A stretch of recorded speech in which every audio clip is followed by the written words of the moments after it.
Hello, welcome to this channel.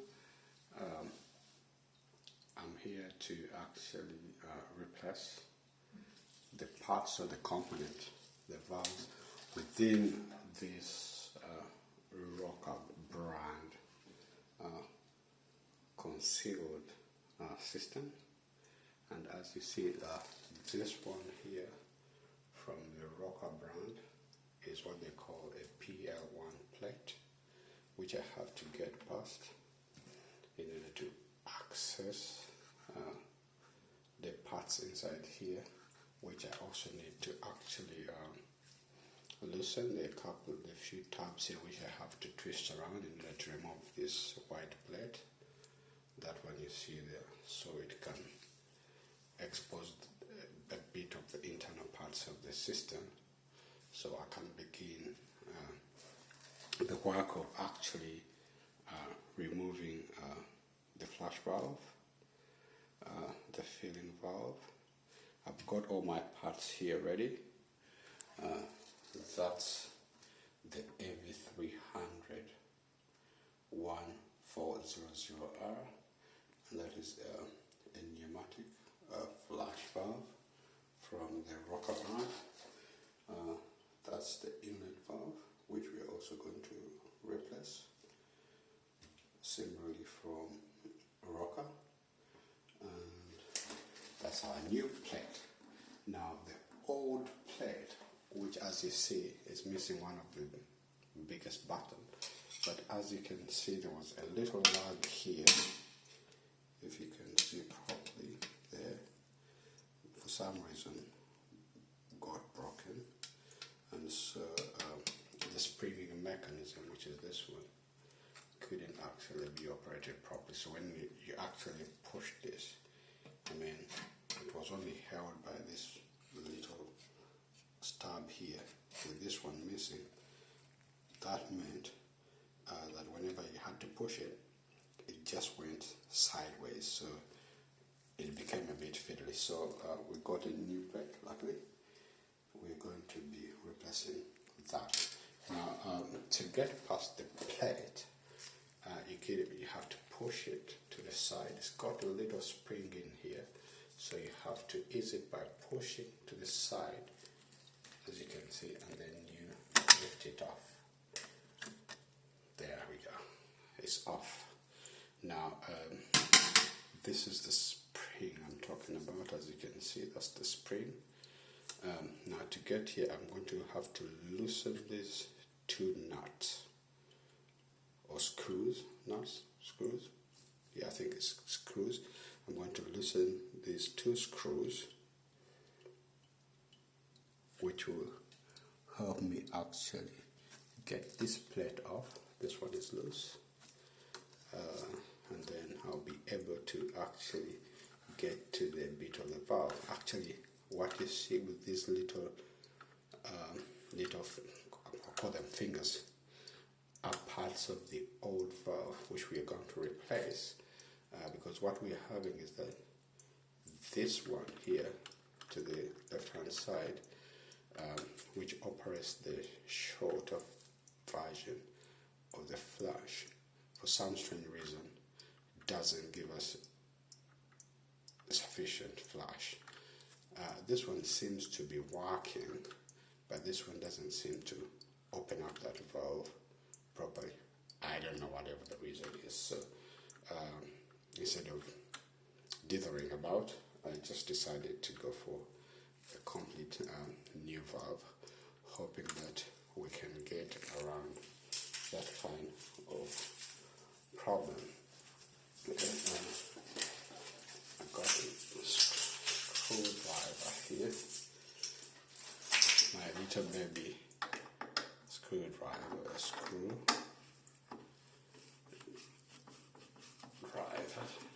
So I'll just loosen this one, then loosen this one as well.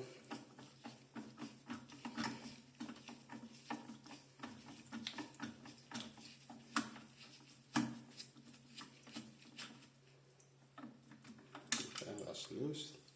That's one nut off, and this one is also on. and there comes part of the plate. Okay.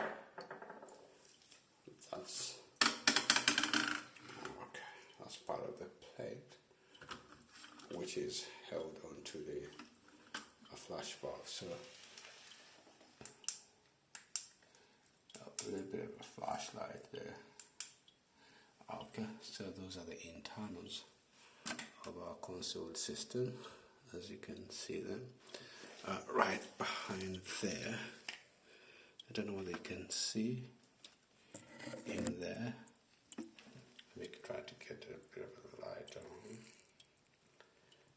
Okay, the light is on. You see that blue bit there? That's the valve that turns the water off. So you can either turn it by your hand. If it's small, if it's a big hand, you probably need to get away with getting a screw in there. Turn it off. So go ahead and turn it off.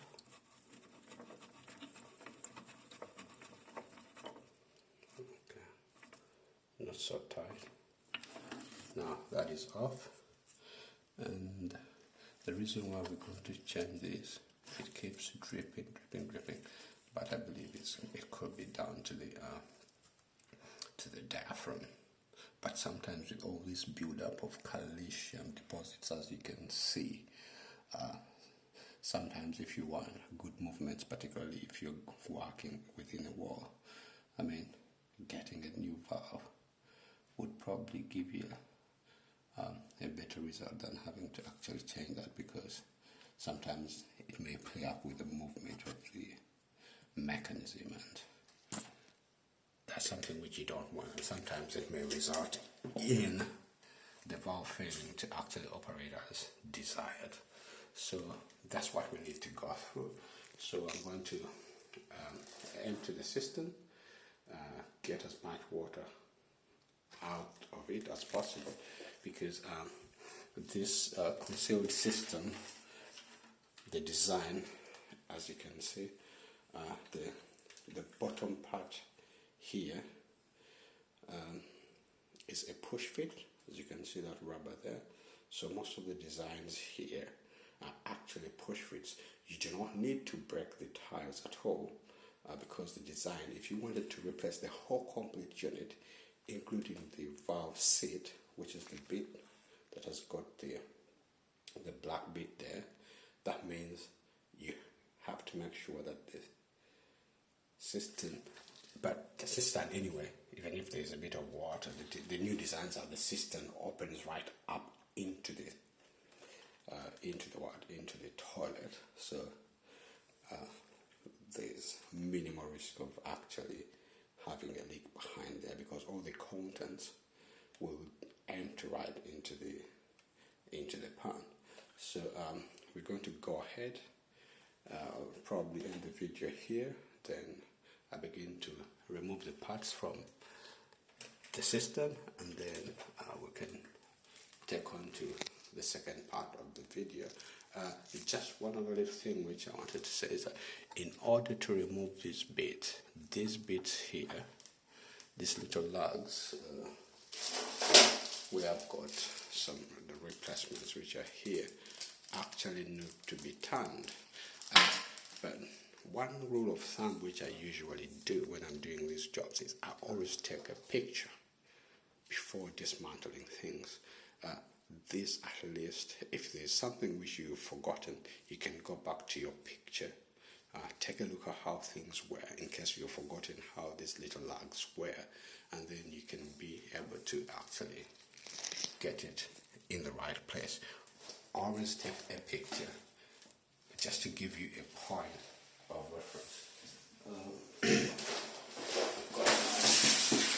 I'm putting my bag up there, my bag of tools, and I'm going to get my anter, which is this little tool here, which will help me twist. You have to twist and turn. Just have a look there. I have to twist and turn that so that it gets into that position, and then we can gently pull that out.